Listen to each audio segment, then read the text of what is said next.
Welcome to the After Spin. Additional comments from our panelists just available on our website. I want to ask each of you, what do you wish you'd have said on last week's show, but you didn't get a chance to? Chris Fitzsimons, start with you. Well, we talked about the Supreme Court sending the redistricting maps back to the North Carolina Supreme Court, and I referred a little bit to the fact that we need to do this a little differently. And this whole session has taught us a lesson about redistricting, with politicians in Raleigh going into local areas and drawing Greensboro City Council races differently, the Wake County commissioners.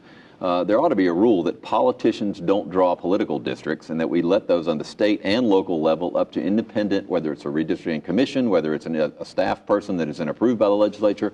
I wish that this would somehow keep the momentum for redistricting reform going, because what we have here is a mess, and everybody knows it's political and partisan. The Democrats did it, the Republicans are doing it, and I think the public is very frustrated, and at some point we'll put an end to this madness. Cash, what do you wish you'd have said? Well, tomorrow begins the new Moral Monday demonstrations out at the legislature, and they'll be even more fired up than ever before with the Supreme Court decision, or I should say opinion, in that now the groups will feel they need to put as much pressure as possible on the courts and on the legislature to indeed redraw those lines ASAP. So you think the demonstrators were fired up before, you ain't seen nothing yet.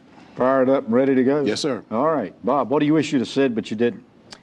Well, one of the real benefits of going back to partisan elections is that you eliminate the generic primary ballot for judges, which right now you can have 5 or 6 people. Nobody knows whether they're Republicans or Democrats. Everybody gets to vote for them in the primary. The top 2 move forward.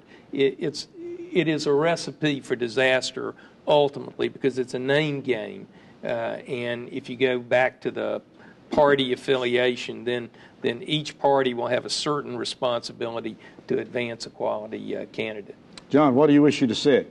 Tom, we were talking about the gas tax and the various alternatives and the debates about it. We didn't mention 2 things that really matter to it. One of them is the potential for this highway bond package that will be on the ballot this November, $1.4-ish billion bond, which is obviously not going to solve the problem, but it does contribute to catching up somewhat with backlogged road needs.